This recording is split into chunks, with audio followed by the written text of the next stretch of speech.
നമസ്കാരം. നമ്മളുടെ തദ്ദേശീയ സ്വയംഭരണ സ്ഥാപനങ്ങളിലേക്കുള്ള തെരഞ്ഞെടുപ്പ് നടക്കാൻ ഇനി ഏതാനും ദിവസങ്ങളുമാണ്. ഇക്കുറി നിങ്ങൾ ആർക്കാണ് വോട്ട് ചെയ്യുന്നത്? നിങ്ങൾ ആർക്ക് വോട്ട് ചെയ്താലും ഇത്രയും കാലം പുലർത്തി വന്ന ആ മാനദണ്ഡം ഈ തെരഞ്ഞെടുപ്പിൽ സ്വീകരിക്കാൻ നിങ്ങൾ തയ്യാറാവുന്നു. അങ്ങനെ നിങ്ങൾ വീണ്ടും വിഡ്ഢിത്തരം കാണിക്കാനാണ് തീരുമാനമെങ്കിൽ വരാൻ പോകുന്ന 5 വർഷം തദ്ദേശീയ സ്വയംഭരണ സ്ഥാപനങ്ങളിൽ നിങ്ങളുടെ ആവശ്യങ്ങൾക്കായി നിങ്ങൾ രണ്ടാം തരം പൗരന്മാരെ പോലെ നിൽക്കേണ്ടതായി. അതിന് ഇടപെടരുത്. നിങ്ങളൊന്ന് ആലോചിച്ച് നോക്കുക. 2015 മുതൽ 2025 വരെയുള്ള അവസാന 10 വർഷം എടുത്താൽ നിങ്ങൾ ഇത്രയും കാലം ജയിപ്പിച്ചു വിട്ട രാഷ്ട്രീയ പ്രസ്ഥാനത്തിലെ ജനപ്രതിനിധികളെ കൊണ്ട് നിങ്ങൾക്ക് എന്താണ് നേട്ടമുണ്ടായത്? അവർ നിങ്ങൾക്ക് വേണ്ടി, അല്ലെങ്കിൽ നിങ്ങളുടെ സമുദായത്തിന് വേണ്ടി, നിങ്ങളുടെ വിശ്വാസത്തിന് വേണ്ടി, നിങ്ങളുടെ രാജ്യത്തിന് വേണ്ടി, നിങ്ങൾ ഉൾപ്പെടുന്ന പൊതുസമൂഹത്തിന് വേണ്ടി, അല്ലെങ്കിൽ നിങ്ങൾ നേരിടുന്ന പൊതുവായ പ്രശ്നങ്ങളിൽ എന്ത് നിലപാടാണ് സ്വീകരിച്ചത്? അതിനെക്കുറിച്ച് നിങ്ങൾ ആലോചിക്കണം.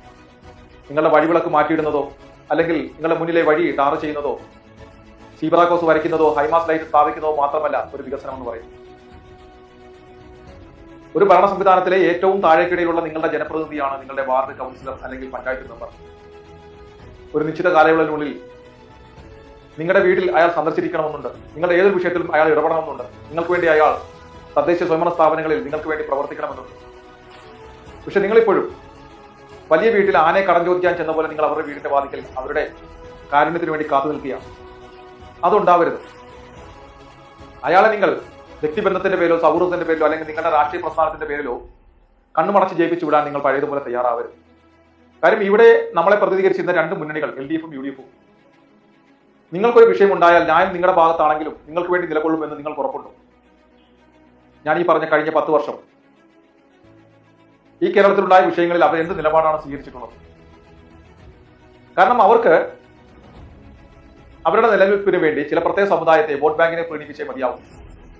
അവരുടെ നേതൃത്വം എടുക്കുന്ന തീരുമാനങ്ങൾക്കനുസരിച്ചും അല്ലാതെ അവർക്ക് പ്രവർത്തിക്കാനാവില്ല. കേരള നിയമസഭയിൽ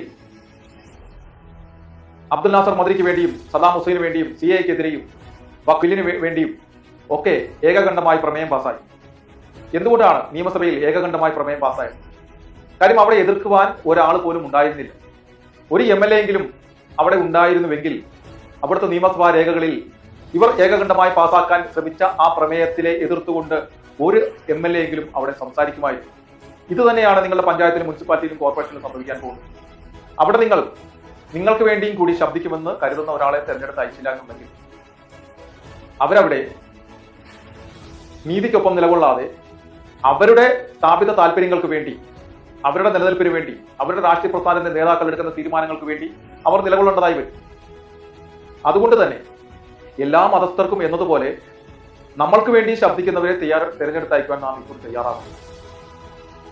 ഇവിടെ NDA ഇക്കുറി നമ്മുടെ സമുദായത്തിന്, ക്രിസ്ത്യാനികൾക്ക് വലിയൊരു പ്രാധാന്യമാണ് ഈ തെരഞ്ഞെടുപ്പിൽ തന്നിരിക്കുന്നത്.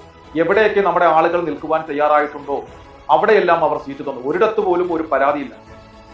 മത്സരിക്കുവാൻ തയ്യാറായി വന്നിട്ടുള്ള ഒരാൾക്ക് പോലും സീറ്റ് ലഭിക്കാതെ വന്നിട്ടില്ല. ഒരു കാലത്ത് BJP-യുടെ ഒരു സ്ഥാനാർത്ഥിയാകുക, അല്ലെങ്കിൽ അംഗത്വം എടുക്കുക എന്ന് പറയുന്നത് വീട്ടുകാരും നാട്ടുകാരും ബന്ധുക്കളും എല്ലാം എതിർക്കുകയും പരിഹസിക്കുകയും ചെയ്യുന്ന സ്ഥാനത്ത് ഇന്ന് വിദ്യാഭ്യാസമുള്ള യുവതി യുവാക്കളാണ് മുന്നോട്ട് വന്നിരിക്കുന്നത്. NDAയുടെ ബാനറിൽ തദ്ദേശീയ സ്വയംഭരണ സ്ഥാപനങ്ങളിലേക്കുള്ള തെരഞ്ഞെടുപ്പുകളിൽ മത്സരിക്കാൻ തയ്യാറായിട്ട്. അപ്പോൾ അവരെ ജയിപ്പിക്കേണ്ടത് നമ്മുടെ കടമയാണ്. നാം അത് ചെയ്യണം. ഇക്കുറി നിങ്ങളൊരു മാറ്റത്തിന് നിങ്ങൾ തയ്യാറാവണം. നിങ്ങളുടെ പരിചയമോ അല്ലെങ്കിൽ ഇത്രയും കാലം നിങ്ങൾ പുലർത്തി വന്ന രാഷ്ട്രീയമോ അല്ല വേണ്ടത്. എല്ലാവർക്കും വേണ്ടി എന്നതുപോലെ നിങ്ങൾക്ക് വേണ്ടി ശബ്ദിക്കുന്ന, അല്ലെങ്കിൽ നാളെ നിങ്ങളെ ദോഷകരമായി ബാധിക്കാവുന്ന ഒരു അനീതി നിങ്ങളുടെ പഞ്ചായത്തിലോ മുനിസിപ്പാലിറ്റിയിലോ ചർച്ചയ്ക്ക് വരുമ്പോൾ എഴുന്നേറ്റ് നിന്ന് നിങ്ങൾക്ക് വേണ്ടി ആ അനീതിക്കെതിരെ സംസാരിക്കാൻ കഴിയുന്ന യുവതി യുവാക്കളെ, ചെറുപ്പക്കാരെ ഉൾപ്പെടെയുള്ളവരെ നിങ്ങൾക്ക് വിജയിപ്പിക്കാൻ നിങ്ങൾക്ക് സാധിക്കണം. ഇല്ലെങ്കിൽ ഞാൻ നേരത്തെ പറഞ്ഞതുപോലെ വരാൻ പോകുന്ന 5 വർഷം ഒരു രണ്ടാം തരം പൗരന്മാരെ പോലെ നിങ്ങൾ നിങ്ങളുടെ അവകാശങ്ങൾക്ക് വേണ്ടി താണുകേണ് നിൽക്കേണ്ടതായിട്ട് വരും.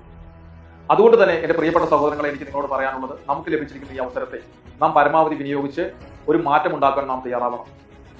NDAയുടെ ബാനറിൽ മത്സരിക്കുന്ന നമ്മുടെ ക്രൈസ്തവ സഹോദരങ്ങളെ വിജയിപ്പിക്കാൻ ഇക്കുറി നിങ്ങൾ തീരുമാനമെടുക്കണം.